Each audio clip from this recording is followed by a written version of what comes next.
So yesterday, Packers coach Matt LaFleur had a press conference, and he was asked about the Packers and their pass rush. And I would say up to this point, based on expectations that most of us Packers fans had heading into the season about what this Packers pass rush could be under Jeff Hafley, it definitely has not lived up to expectations right now, with it being the 15th ranked pressure unit in the NFL, with I think some of the highest paid edge rushers, and Rashawn Gary being the 8th highest paid guy, with Preston Smith being around 20th to 24th in that sort of range. So let's listen to what Matt LaFleur had to say when asked about the pass rush and some of their struggles.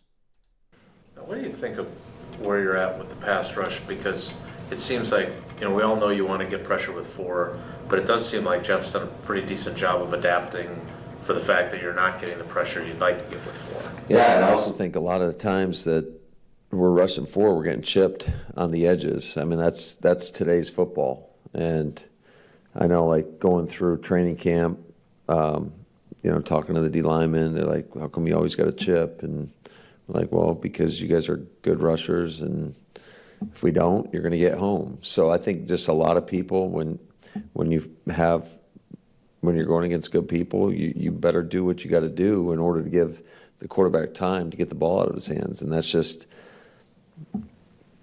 today's football. And so you got to find ways to try to get around that.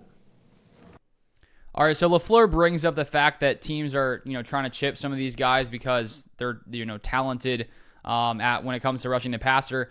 My thing is, I just would assume that the Packers aren't the only team this is happening to. I would assume that when you look at some of the better edge rushers in the NFL, that teams are trying to do the same thing to them.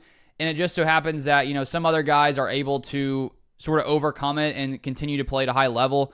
You look at Myles Garrett. He's second in the NFL in pressure rate at 20.5%. And I don't know for a fact, but I would assume that teams try to chip him and do things like that.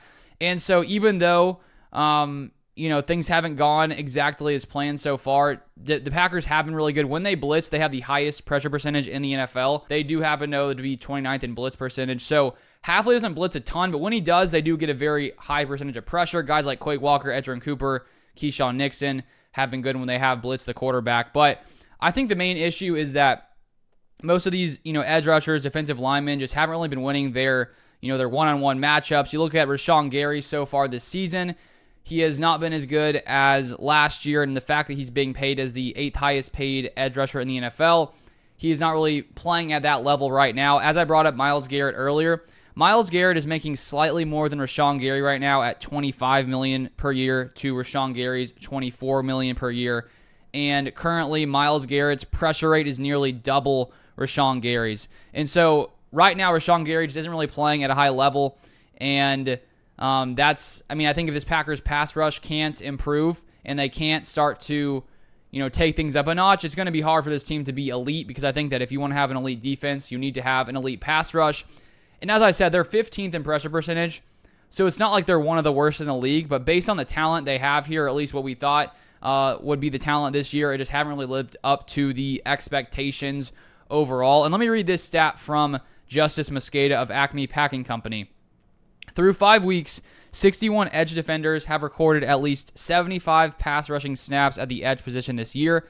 The league average pressure rate among those players per NFL Pro is 12.8%. And Rashawn Gary currently is at 10.5%. So the average is 12.8%. He's at 10.5%.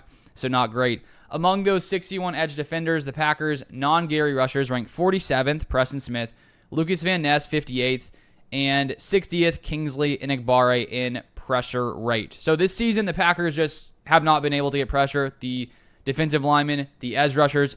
And it's sort of odd, because I thought, based on the talk this offseason about Jeff Hafley sort of unleashing the defensive linemen, that we would see a lot more pressures, a lot more, a lot higher pressure percentage.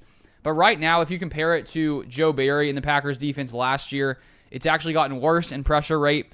Last year, the Packers under Joe Barry were 6th in pressure rate in the NFL at 39.9%. Now they're 15th at 33.8%. So they're getting pressure about 5 to 6% less of the time this season than they were getting last year. So obviously, that's sort of an area the Packers really need to improve on. They have been pretty good at sacks overall, 7th in sacks in the NFL. I think a lot of that had to do with the one game against the Titans, which is probably one of the worst offensive lines in the NFL, where they got 8 sacks in that game, so that's sort of helping them in the statistical category. They did get a few sacks last week with Edger and Cooper, a few other guys as well, but all in all, it's definitely a part of this team that the Packers need to see some improvement if they want to really take this defense to the next level. If you guys want to see a video I made earlier today on Robert Saleh getting fired on my second channel where I cover the rest of the NFL, you can click it right here. You can also search Luke Beller, and you should be able to find my second NFL channel. But thank you for watching, and I'll see you guys next time.